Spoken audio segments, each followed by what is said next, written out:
Hello, j'espère que vous allez bien. On est le 27 décembre, j'espère que vous avez passé un bon Noël, que ce soit en famille ou tout seul. Moi j'étais seule avec mon chéri, mais c'est un Noël qui me plaît donc ça me va. J'ai l'impression que ça fait super longtemps que j'ai pas filmé. J'ai pas filmé depuis 10 jours, 15 jours, je sais plus. Mais avec les fêtes et j'ai eu quelques petits problèmes de santé, c'était pas évident. Donc je voulais déjà vous présenter mes cadeaux de Noël parce que je trouve que c'est sympa.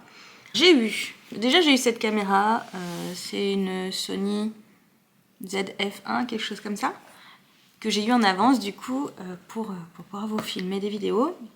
J'ai eu 2 jeux de société, c'est les jeux qui s'appellent Suspect, je sais pas si vous connaissez, c'est des enquêtes en fait.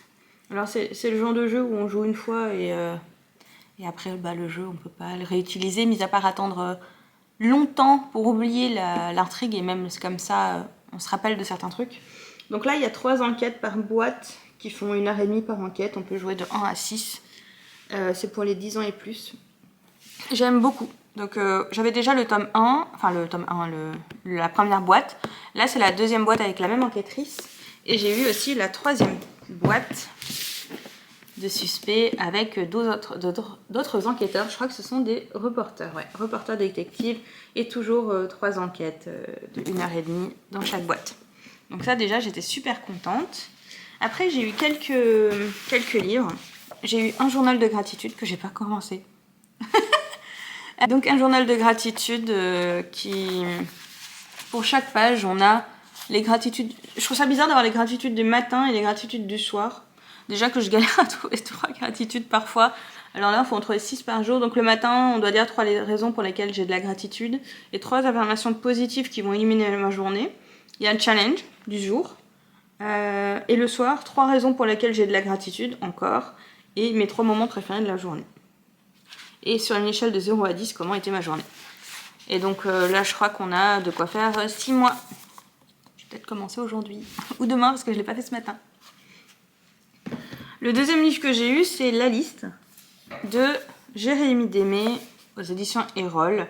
C'est un livre de développement personnel avec les 44 pistes pour aimer sa vie. C'est plein de conseils pour aller bien, pour se sentir bien, voir la vie du bon côté, etc. Parce que j'ai tendance malheureusement à avoir la vie souvent plus noire que blanche, donc... Et vous allez le voir avec le 3e cadeau, qui est une thématique quand même plus efficace, plus heureux. Donc c'est un livre encore, tous les apports de la recherche scientifique pour s'épanouir au quotidien. Donc encore, et là c'est un beau bébé hein, quand même, hein. Il est lourd, hein. Il fait quand même 400, bon il y a la bibliographie, mais 450 pages à peu près. C'est un beau bébé avec des schémas. Bon là on les voit pas, mais bon, il n'y a pas beaucoup de schémas peut-être. Mais voilà, c'est un beau bébé qu'il faut que je commence. Mais j'aime bien l'idée d'être plus efficace et plus heureux. Je suppose que c'est être plus heureux plus efficacement. Je sais pas. J'ai eu aussi plein de partitions de chez Harry Potter, donc de piano, parce que je joue du piano. Et là, c'est une version qui est magnifique. La piano anthologie, donc c'est en anglais, mais on s'en fiche pour les partitions, il n'y a pas de langue. Hein. Et donc, voilà, c'est pas des partitions qui sont forcément faciles. Mais il y en a plein. Je sais pas combien il y en a en vrai. 56 des plus grosses. Et il y a aussi Fantastic Beasts, donc les animaux fantastiques. Et donc du coup, voilà, il y a tout ça. Il y a de quoi faire et ça me donne envie de tester tout ça. J'ai eu aussi, bon ça c'est un truc un peu anecdotique mais utile. C'est des organisateurs pour les valises. Quand on part en voyage, donc il y en a plusieurs dedans qui permettent d'organiser du coup les valises. Parce qu'on aimerait bien partir en voyage l'année prochaine. Et j'ai eu aussi un bossu, je sais pas si vous savez ce que c'est, je vais mettre une photo là. C'est un truc de sport, enfin un élément pour faire du sport, on dirait une demi Swiss ball. Donc voilà, c'est quelque chose que je voulais tester, donc je l'ai eu pour Noël. Et voilà, c'est déjà pas mal et J'ai été bien gâtée, c'était cool. Il y a encore mes frères qui doivent m'offrir des cadeaux parce qu'ils ont oublié. Bon, donc je verrai ce que c'est encore une surprise. Et voilà. Et je voulais aussi vous faire un bilan des lectures de ces derniers jours. Du coup, les derniers jours, j'ai fini 3 livres, je crois. Ouais, j'ai fini 3 livres. Donc j'ai fini Le Noël d'Hercule Poirot. C'était une lecture commune avec mon chéri. C'était très intéressant. Alors, on avait parlé de nos théories au fur et à mesure qu'on lisait. Et il avait raison, mon copain. Donc, sur une partie, il avait vu des choses que j'avais pas vues. Et je suis contente parce qu'il a adoré. Et moi, j'adore Agatha Christie. Donc, même si j'en ai pas lu des masses, j'ai vu toute la série Hercule Poirot avec David Suchet plein de fois. Et du coup, il veut en relire. Donc, c'est cool. C'est cool. J'ai lu aussi La Reine des Ombres, le tome 2. Alors, comment dire? J'avais compris que le tome 2 pouvait se lire sans avoir lu le tome 1. C'était un stand-alone. Oui, c'est vrai, mais ça nous spoil tout le tome 1. Et je pensais vraiment, parce que j'avais entendu ça plein de fois, que c'était un truc à part. Genre, on suit un autre personnage. Et que du coup, c'est pas grave si on n'a pas lu le 1 parce que on suit, je crois qu'on suit la sœur ou je sais pas quoi. En fait, ça m'a spoilé tout le tome 1 et ça... c'est moi qui suis quiche, c'est moi qui suis quiche clairement. Mais du coup, j'ai envie de lire le tome 1, mais je sais tout ce qui se passe. Parce que j'ai vraiment aimé l'écriture. On suit une fille, dont j'ai déjà oublié le nom. C'est une catastrophe, ma mémoire. Alors... Ah oui, Chrysanta. C'est pour ça que j'avais oublié. Alors, en fait, c'est une fille qui s'appelle Chrysanta. On est dans un univers... C'est de la romantasy, on est dans un univers fantasy. Même si au début, je ne le voyais pas.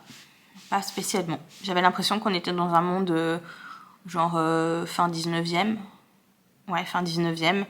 Mais non, il y a un petit peu des touches de magie. Donc non, on est vraiment dans un monde fantasy. C'est un monde où les femmes, c'est des ventres, clairement.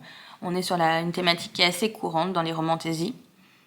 Et elle a toujours un peu joué la quiche pour qu'on la trouve idiote et que on ne l'écoute pas spécialement. Et elle a réussi à manipuler un peu son père pour qu'il la marie avec un mec hyper vieux, duc, hyper vieux, et pour qu'elle puisse... elle se dit, c'est bon, quoi. Après ça, quand il va mourir, parce que ça va pas tarder, il est super vieux...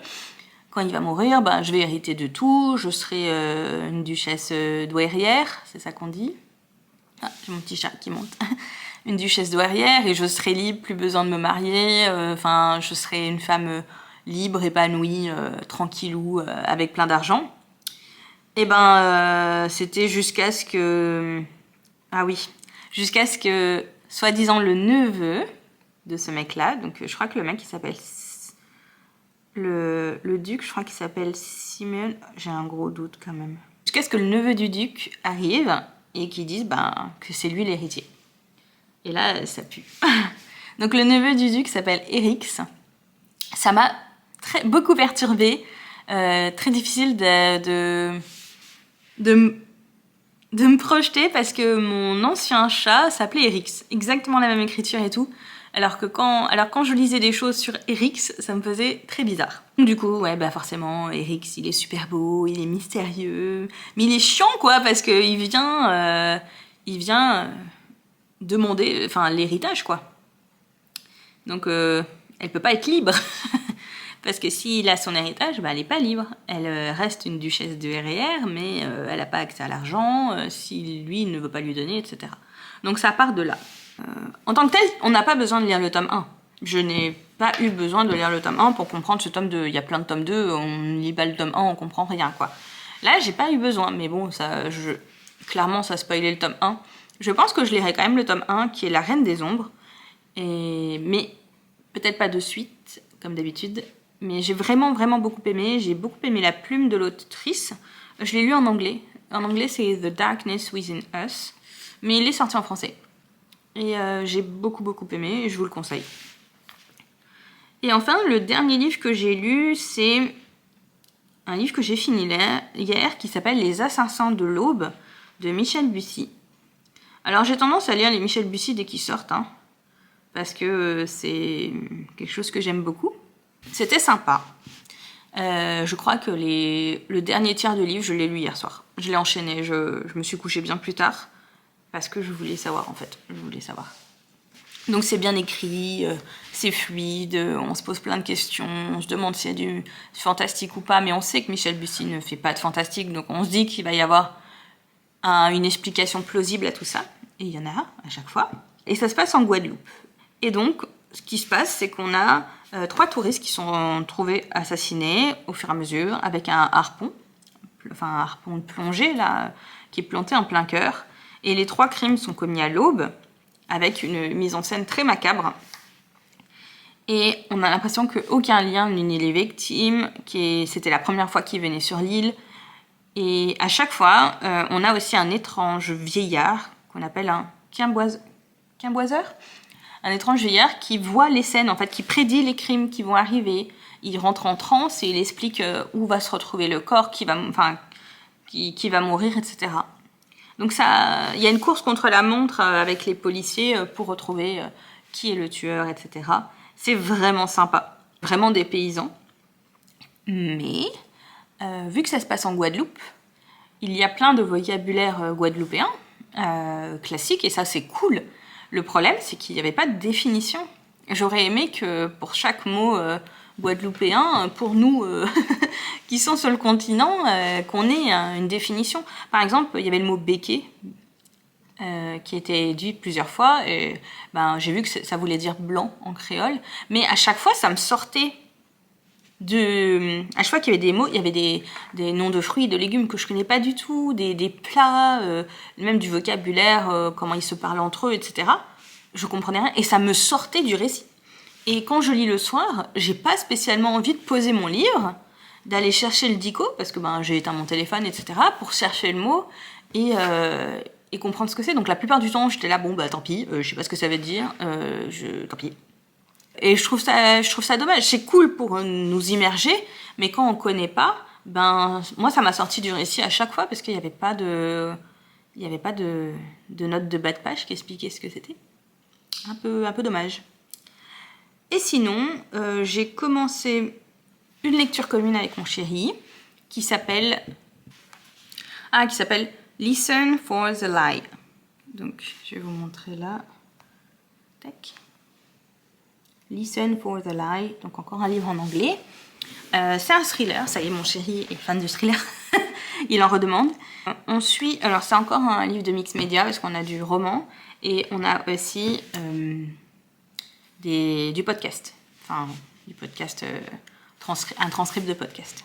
On suit Lucie, sa meilleure amie a été tuée il y a quelques années, sa meilleure amie s'appelait Savannah, a été tuée lors d'un mariage de façon assez brutale.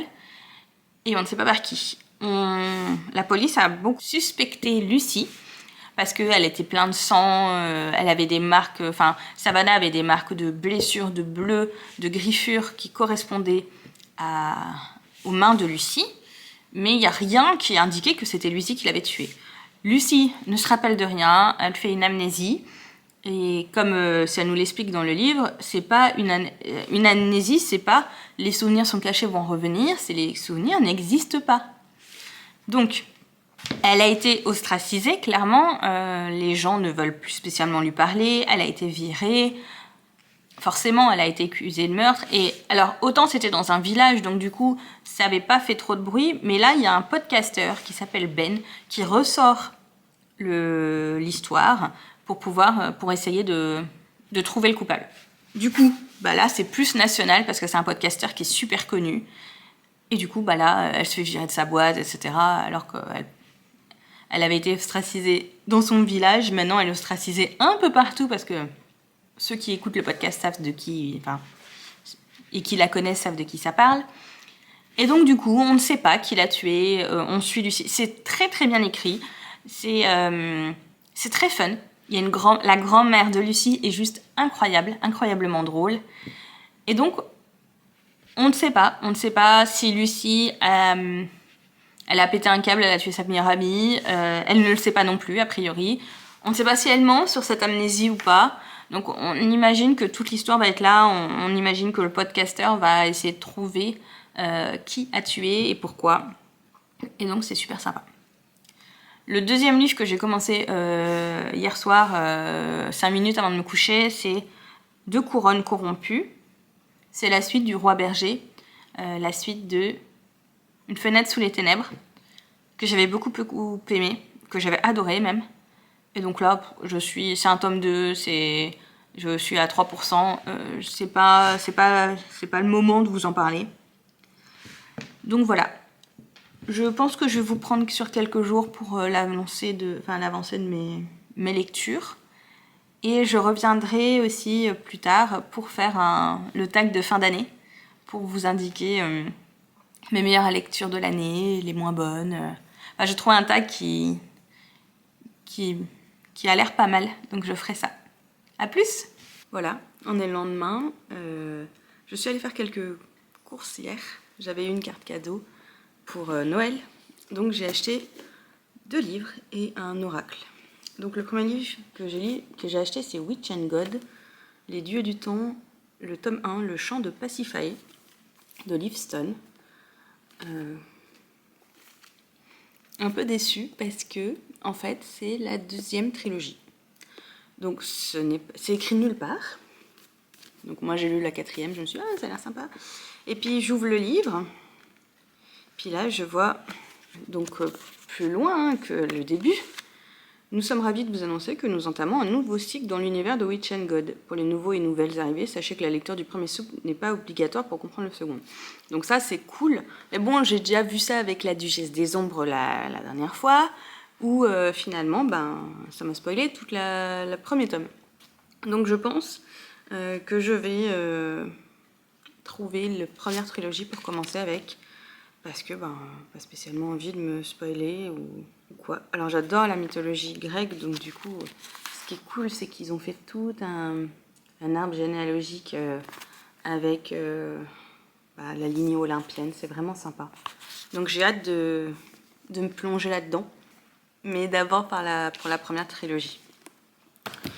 Ils ont sorti aussi un oracle Witch and God, donc moi j'aime beaucoup les oracles, les tarots, etc. Donc je trouve ça intéressant. On a des personnages de l'Olympe et aussi des objets qui leur seront associés. Et tiens, je vais vous faire un petit tirage. Donc une carte pour les gens qui regardent la vidéo. Ah il y en a 2, j'en veux qu'une. Une carte pour les gens qui regardent la vidéo. On a la nymphe de diamant, les enfers. Et avec, on a un petit guide. Qu'est-ce que ça dit? Mots-clés. Matérialité, fortune et dépenser. Est-ce que ça vous dit de dépenser de l'argent dans les livres que je vous propose? La nymphe de diamant incarne le royaume souterrain des enfers. Elle symbolise tout ce qui est lié aux sensations et au matériel, mais aussi à l'élément de terre et donc aux ressources. Les enfers sont dirigés par l'invisible Hadès et la bien crainte Perséphone. Ces lieux abritent les mines de métaux et de pierres précieuses qui font la richesse de leurs souverains. C'est également là que travaillent les meilleurs artisans bijoutiers, tous approuvés par leur patron Héphaïstos.